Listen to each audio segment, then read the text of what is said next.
En este video veremos el proceso de producción textual para textos académicos según Flower y Hayes. El objetivo es conocer este proceso que consta de 3 fases: la planificación, la textualización, la corrección y edición final. Fase 1. Planificación. En ella, los escritores nos formamos una representación interna de lo que vamos a escribir. Para lograr esta representación, hay que determinar el contexto en el que se produce el texto. El tema es lo primero que debemos saber. No conviene que sea ni muy general ni muy específico. Además, hay que tener clara cuál es la intencionalidad o función del lenguaje que vamos a utilizar.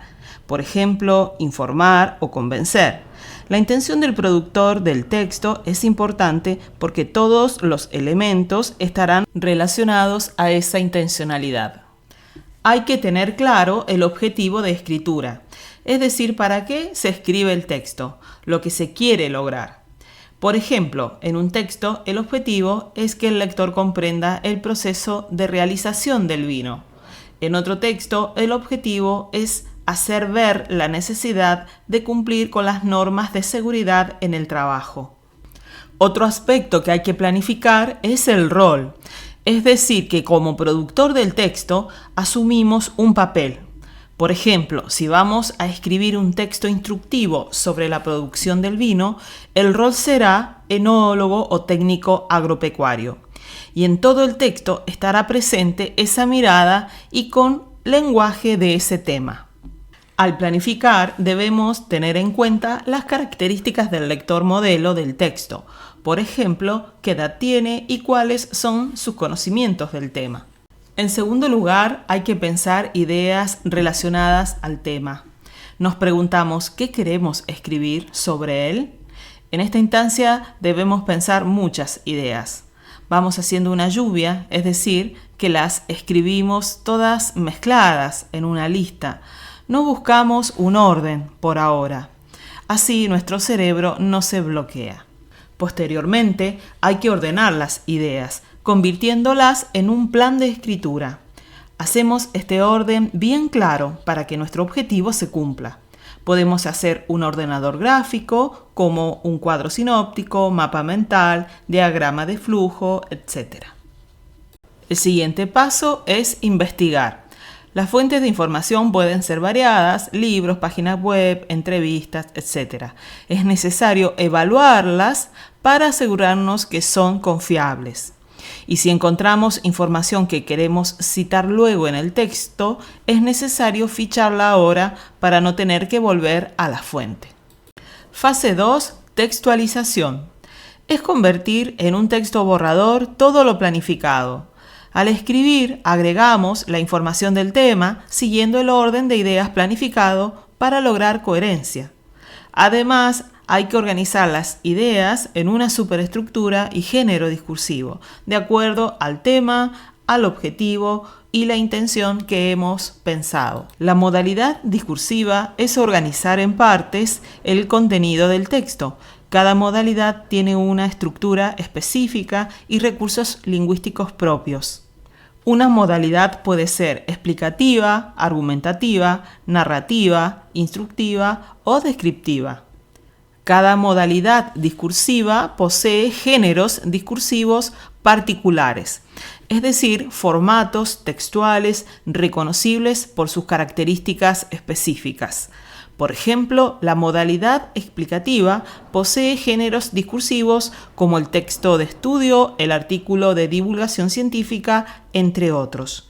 Y la modalidad argumentativa cuenta con la carta del lector, la editorial, el ensayo, etc. La narrativa tiene géneros discursivos como los cuentos, novelas y muchos más. Al escribir nuestros textos utilizaremos procedimientos discursivos. Estos van a enriquecerlo y le darán rigor académico. Por ejemplo, la cita textual, la narración de casos o anécdota, la analogía y los datos estadísticos, entre otros procedimientos. Los textos académicos se caracterizan por utilizar léxico formal y específico de la disciplina. Se recomienda el uso de la tercera persona o la forma impersonal, incluso si estamos convenciendo. Es importante mantener la persona verbal elegida en todo el texto. Hay que evitar también las repeticiones de palabras utilizando sinónimos, hiperónimos, pronombres o elipsis. Es necesario relacionar las ideas con conectores, redactar oraciones sencillas cortas. Es preferible poner punto en lugar de muchas comas. Escribir párrafos que no sean muy extensos, tener en cuenta las normas de la gramática, por ejemplo el uso del gerundio, aplicar las normas de ortografía, colocar paratexto suficiente según el trabajo, como título, subtítulo, el nombre y apellido, imagen, gráfico, epígrafe, notas al pie de página, referencias bibliográficas, entre otros. Así llegamos a la última fase de corrección y edición. Durante todo el proceso fuimos haciendo relecturas del texto y controlando que se cumpla lo planificado, y si es necesario fuimos haciendo cambios. Sin embargo, hay que hacer una corrección final del borrador en la que revisamos que se cumplan todos los criterios anteriores y nos aseguramos que el texto refleja el objetivo que planificamos. El formato de edición lo podemos aplicar desde un principio, pero en el final nos aseguramos que todo el texto cumpla con el formato establecido por el profesor de la asignatura. En este caso se sugiere el estilo de las normas APA que ustedes pueden observar aquí. Y de esta forma ha quedado escrito correctamente nuestro texto académico. En este video aprendimos la forma correcta de escribir textos académicos a través de un proceso de producción que consta de 3 fases. Y además vimos la importancia de aplicar las normas de gramática, ortografía y edición.